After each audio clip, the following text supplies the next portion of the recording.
आओ बरेली के इमाम अहमद रजा को देखो, बरेली के ताजदार को देखो, इश्क के इमाम को देखो। खुदा की कसम पूरी जिंदगी नबी की अजमतों पे पहरा देते रहे इमाम अहमद रजा, पूरी जिंदगी नबी की अजमत की पासबानी करते रहे इमाम अहमद रजा, सुन्नियों के सीने तक इश्क की लौ पहुंचाते रहे इमाम अहमद रजा।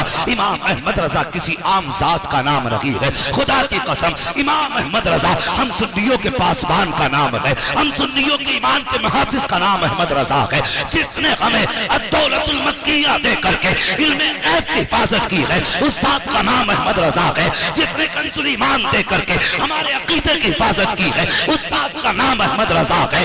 जिसने लम्हा लम्हा कोशे कोशे पर हज़रत मुस्तफा की पासबानी करके हमारे ईमान की हिफाजत की है, उस जात का नाम अहमद रजा है। और बड़ी बात कहने लगा हो, जिसने हाथ पकड़ के हमें मुस्तफा से जोड़ा है, उसी जात का नाम इमाम अहमद रजा खान। नारे तकबीर, नारे रिसालत, उलमाए अहले सुन्नत, मसलके आला हजरत, मसलके आला हजरत अल्लामा मुफ्ती हम्माद साहब किबला, अल्लामा मुफ्ती हम्माद साहब किबला।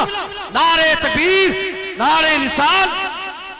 मुल्के सुखन की शाही तुमको रजा मुसल्लम, और जिस समत आ गए हो सिक्के बैठा दिए हैं। बड़ा आसान है आला हजरत पे भौंक लेना, बहुत आसान है उनके खिलाफ ये कल्लों को तेल लगा के जबड़े चला लेना। सुन इमाम अहमद रजा कौन है, खुदा की कसम इमाम अहमद रजा खान फाजिल बरेलवी के बारे में दुनिया जानती है कि वो चलते थे तो मुस्तफ़ा की अदा बन के चला करते थे, वो बोलते थे तो अदाए मुस्तफ़ा का तेवर बन के बोला करते थे, वो सोते थे तो लफ्ज़ मोहम्मद बन के सोया करते थे, वो जागते थे तो आँख खुलने के बाद सबसे पहले ये सोचते थे हुजूर बिस्तर से कैसे उठा करते थे। ओ यार, जिसने सारी जिंदगी नबी के इश्क में कुर्बान कर दी, वो इमाम जिस दिन से पैदा हुआ और जब तक कब्र में पहुंचा सारी जिंदगी नबी नबी के चिराग उसके दिल में जलते रहे। खुदा की कसम उस इमाम को जरा करीब से देखिए, जिंदगी के आखिरी अय्याम आए हैं इमाम अहमद रजा के, तबीयत खराब चल रही है, परहेज का खाना खा रहे हैं, एक दिन बैठे हुए हैं और आपके साथ आपके शागिर्द बैठे हुए हैं। इतने में एक बच्चा गुजर हुआ, कहने लगा मौलाना, कहा क्या बात, कहा हमारे घर दावत खा लेंगे।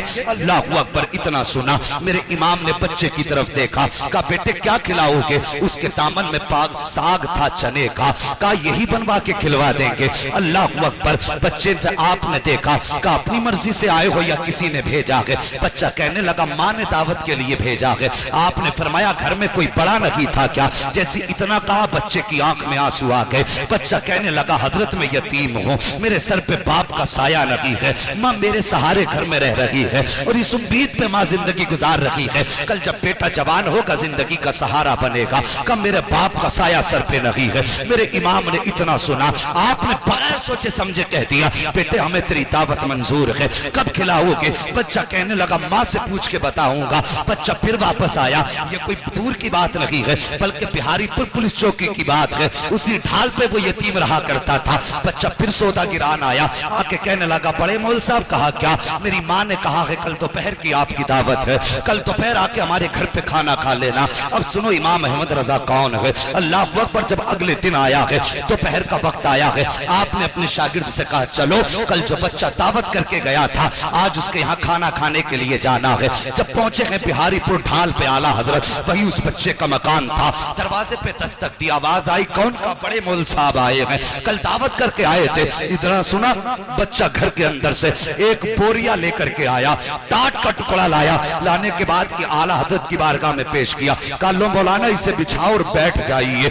घर के आगे स्लिप की जगह पर आला हजरत ने वो बोरिये का टुकड़ा बिछाया है और बैठ जाते हैं। आज का पीर होता तो कहता पहले एयर कंडीशन कमरा चाहिए, एसी लगी होनी चाहिए, गद्दे ऐसे हो कि थकन उतर जाए, चार लोग पैर दबाने वाले हो, मगर सलाम मेरे इमाम तेरी मोहब्बतों के, सलाम मेरे इमाम तेरी अजमतों के। अल्लाह अकबर, बच्चे ने ला करके बोरिया बिछाया है, मेरे इमाम बैठ जाते हैं। अल्लाह अकबर, कौन बैठा है, वो बैठा है जिसके बारे में दुनिया कहा करती है डालती कल्ब में अजमत मुस्तफा सैयदी आला हजरत पे लाखों सलाम, वो बैठा है उस बोरिये पर। अल्लाह अकबर, जब लोग गुजर रहे हैं आला हजरत को देख के कहते हजरत आप यहाँ, मुस्कुरा के कहते थे जाओ तुम्हारी दावत नहीं हमारी दावत की गई है, तुम्हारी दावत नहीं हमारी दावत की गई है। ये कह के आप वापस कर देते आने वालों को। जब वक्त आ गया खाने का, बच्चा अंदर से चने की रोटी लाया है और बेसन की रोटी चने का کا ساگ اور لانے کے بعد رکھ دی ہے آگے. جیسی آگے آئی ہے روٹی, آپ کے شاگرد جو ساتھ تھے کہنے لگے حضرت جی آپ دیکھ رہے ہیں یہ بیسن کی روٹی ہے, ڈاکٹروں کا حکیموں کا کہنا یہ ہے اگر ایک لقمہ بھی آپ نے کھایا تو یہ آپ کے لیے زہر سے زیادہ خطرناک ثابت ہوگی, اب کیا کرو گے؟ اللہ اکبر, میرے امام بیٹھے ہیں, بسم اللہ شریف پڑھی ہے اور اس کے بعد آپ نے درود پاک کا ورد کیا ہے, اور وہ روٹی جو میرے امام کے لیے زہر تھی آپ نے پہلا لقمہ توڑا ہے اور اسی روٹی کو کھانا شروع کیا ہے. تمہیں کیا لگتا ہے ایک لقمہ کھا کے کہنا پورا کر دیا ہوگا؟ نہیں, اعلیٰ حضرت نے کھانا شروع کیا ہے. ہر دن آپ کی روٹی, آپ کی خوراک آدھی روٹی ہوا کرتی تھی, لیکن آج آپ نے پوری روٹی تناول فرمائی ہے, پوری روٹی کھائی ہے. آپ کے ساتھ جو شاگرد تھے کہنے لگے میرے امام تیرے رازوں پہ قربان جاؤں, مگر بتائیے تو صحیح, حکیموں نے سخت پرہیز بتایا تھا, حضرت آپ نے پوری روٹی کیوں کھائی ہے؟ اگر ایک لقمہ کھا لیتے تب بھی دعوت کا حق ادا ہو جاتا, دو لقمے کھا لیتے تب بھی دعوت کا حق ادا ہو جاتا. میرے امام نے اپنے شاگرد کا چہرہ دیکھا, آنکھ میں آنسو بھر لائے, فرماتے ہیں ٹھیک کہا تم نے, اگر ایک لقمہ کھا لیتا تب بھی اس کی دعوت کا حق ادا ہو جاتا, لیکن یہ بچہ یتیم ہے, سر پہ باپ کا سایہ نہیں ہے. اگر میں ایک لقمہ کھاتا شاید بچے کے دل میں خیال آ جاتا کہ ہم غریب ہیں اس لیے مولانا نے ایک لقمہ کھایا ہے, اور اگر یہ خیال آ جاتا بچے کا دل ٹوٹ جاتا کہ مولانا احمد رضا مصطفیٰ کا عاشق ہے, اور میرے نبی نے فرمایا ہے جو غریب کا دل توڑ دے گا وہ محمد کا دل توڑ دے گا, جو غریب کی دل جوئی کرے گا وہ محمد کی دل جوئی کرے گا. اعلیٰ حضرت فرماتے ہیں مول صاحب طبیعت صغیر رہے یا بگڑ جائے کوئی فرق نہیں پڑتا, احمد رضا یہ چاہتا ہے کوئی روٹے کیا نہ روٹے لیکن مدینے والا مصطفیٰ احمد رضا سے نہ روٹے. نعرہ تکبیر,